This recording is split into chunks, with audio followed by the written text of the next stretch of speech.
विकास और संगीता अपनी बेटियों के साथ किराए के घर में रहते थे। वो दोनों अपने खेत में तरबूज की खेती करके उसे बाजार में बेचकर अपनी रोजी रोटी चलाते थे। उनकी बड़ी बेटी दिव्या 10 साल और छोटी बेटी गुंजा 6 साल की थी। विकास और संगीता सुबह सुबह घर का काम निपटाकर खेतों से तरबूज तोड़कर बाजार में बेचने निकल जाते। एक रोज आसमान में काले घने बादल थे। दोनों बाजार में तरबूज बेचने बैठे थे। सुबह से बैठे हैं जी, लेकिन बरसात का मौसम है इसलिए कोई भी ग्राहक नहीं आ रहा। हाँ संगीता, सोच रहा था कि इस बार बिक्री अच्छी हो जाए तो सेठ का किराया समय पर दे दूं। हाँ वो तो है, ना जाने हमारे सर पर अपनी छत कब नसीब होगी। पता नहीं, वैसे भी अब अपनी बिक्री कम होने लगी है। वो दोनों बातें कर ही रहे थे कि तभी आसमान में जोर से बादल गड़गड़ाने लगे। अरे ये क्या, बहुत तेज बारिश आने वाली है, जल्दी सारा सामान समेट लो जी। दोनों ने जल्दी से तरबूज की टोकरी उठाई और घर की ओर जाने लगे। लेकिन वो दोनों इस बात से अनजान थे कि रास्ते में काल बनकर बैठी मौत उनका इंतजार कर रही है। बीच रास्ते में पहुंचते ही अचानक विकास का पैर तूफान में टूटे हुए बिजली के तार पर पड़ा और उसकी जोर से चीख निकली। क्या हुआ जी?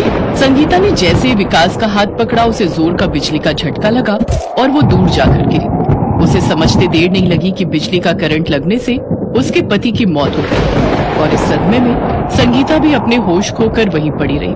उधर रात भर दोनों बच्चियां अपने माता पिता के इंतजार में चौखट पर बैठकर रोती रही। सुबह विकास की लाश और सदमे में जा चुकी संगीता को घर लाया गया। गांव वालों ने जैसे तैसे विकास का अंतिम संस्कार किया। संगीता की आंखों में आंसू की बूंद तक नहीं थी। वो तो बस गुमसुम बैठी रही। दोनों बच्चियां अपने माँ बाप की ऐसी हालत देख खूब रोई। दीदी, अब क्या हमारे बाबा कभी नहीं आएंगे?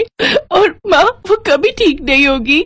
उनके पास खड़ी उनकी बुआ ने दोनों को गले लगाकर कहा, चुप हो जाओ बच्चों, अब वो दोनों कभी नहीं लौटेंगे। आखिर मकान मालिक भी कब तक चुप रहता। उसने दिव्या से कहा, देखो भाई, कहने में तो अच्छा नहीं लग रहा, लेकिन आप लोग मेरा कमरा खाली कर दो।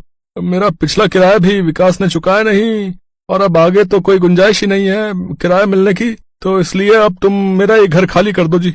ये सुनकर दिव्या रोने लगी, लेकिन तभी उनकी बुआ बोली, चलो लड़कियों, तुम मेरे साथ मेरे घर चलो। कोसी बुआ दोनों लड़कियों और संगीता को अपने साथ ले तो गई, लेकिन कुछ ही दिनों में उसे वो बोझ लगने लगी। ऐसे ही एक रोज दिव्या ने बुआ और फूफा की बातें सुन ली। अब क्या करूँ जी, यहाँ नहीं लाती तो लोग कहते कि बुआ के होते हुए बच्चे सड़क पर ठोकरे खा रहे। माँ तो वैसे ही होने न होने के बराबर है। तो अब क्या उम्र भर का ठेका ले रखा है हमने? लड़कियां हैं, कल को दहेज भी देना पड़ेगा। अब लड़के होते तो कुछ कमा कर तो लाते। तो अब कहाँ भेजूं इन्हें? अरे जंगल में छोड़ा, खाने में कुछ मिलाकर खिला दे, कम से कम छाती पर से बला तो टलेगी। ये बात सुनकर दिव्या रो पड़ी। क्या हुआ दीदी, आप क्यों रो रही हो? चल बहन, हम यहाँ नहीं रहेंगे। दिव्या अपनी माँ और बहन के साथ वहाँ से निकल गई। वो उस गांव से बहुत दूर निकल आई थी। चलते चलते गुंजा ने कहा, दीदी अब तो बहुत तेज भूख लगी है, भूख बर्दाश्त नहीं हो रही।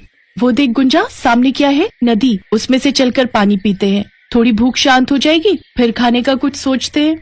दोनों खाने के लिए कुछ न कुछ ढूंढने लगी, लेकिन उनके पास खाने के लिए कुछ नहीं था। तभी उन्हें एक चरवाहा मिला। दिव्या ने उससे पूछा, यहाँ से हमारा गांव कितनी दूर है? हम कब से चले जा रहे हैं, लेकिन हमारा गांव आ ही नहीं रहा। अब तो पेट में चूहे भी कूदने लगे हैं। अरे लेकिन तुम्हारे गांव का नाम क्या है और तुम कहाँ से आई हो? तुम्हारा घर कहाँ है और तुम तीनों इस जंगल में क्या कर रही हो? हम बादलपुर गांव से हैं। ये हमारी माँ है, जिन्हें कोई होशो हवास नहीं है। बाबा का देहांत हो चुका है। ये सुनकर चरवाहे को उन पर दया आ गई। वो बोला, बेटा, मैं चरवाहा हूँ और हमेशा अपना खाना लेकर आता हूँ। तुम मेरा खाना खा लो। मैं तो खुद खेतों में खाद डालकर सोता हूँ। घर तो मेरे पास भी नहीं है, नहीं तो मैं तुम्हें अपने यहाँ ठिकाना दे देता। कोई बात नहीं काका, आप हमें बादलपुर का रास्ता बता दो। उस चरवाहे ने उन्हें रास्ता बता दिया। वो चलते चलते अपने गांव की ओर पहुंच गए। फिर अपने उस खेत में गए जहां उनके माँ बाबा खेती करते थे। उस खेत में अभी भी कई सारे तरबूज लगे हुए थे। उन्होंने कुछ तरबूज खाने के लिए तोड़े। दीदी, अब हम रहेंगे कहाँ?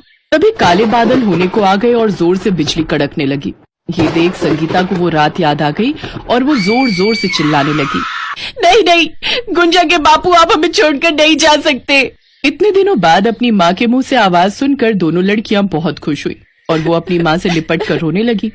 संगीता के होश वापस आ गए। साथ ही इतने दिनों में जो कुछ उसने देखा सुना, वो सब कुछ उसे याद आ गया। खेत में इतने सारे तरबूजों को देख संगीता ने कहा, तुम्हारे बाबा हमेशा कहते थे कि मैं अपने इस खेत के पास ही तरबूज का घर बना लूंगा और अपने परिवार के साथ उसी में रहूंगा। अपनी माँ के मुंह से ये बात सुनकर दिव्या को एक आइडिया आया। माँ, तुम उस पेड़ के नीचे खड़ी हो जाओ और गुंजा तुम जल्दी से मेरे साथ आओ और अब जैसा मैं कहूँ तुम वैसा ही करना। कुछ ही देर में दोनों बहनों ने काफी सारे तरबूज तोड़ लिए। फिर जल्दी से उनसे रहने के लिए एक बहुत ही सुंदर तरबूज का घर बनाकर तैयार कर लिया। फिर जैसे ही तेज बारिश शुरू हुई, वो झट से अपने उस तरबूज घर में चली गई।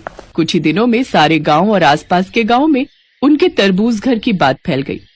अब लोग दूर दूर से उनके जैसा तरबूज घर बनवाने आने लगे, जिससे दोनों बहनों की कमाई अच्छी होने लगी। फिर अपनी माँ का इलाज और दवाइयाँ उन्होंने अच्छे से अस्पताल में करवाया, जिससे कुछ ही दिनों में वो पूरी तरह ठीक हो गई और अब वो सब एक साथ खुशी खुशी रहने लगे।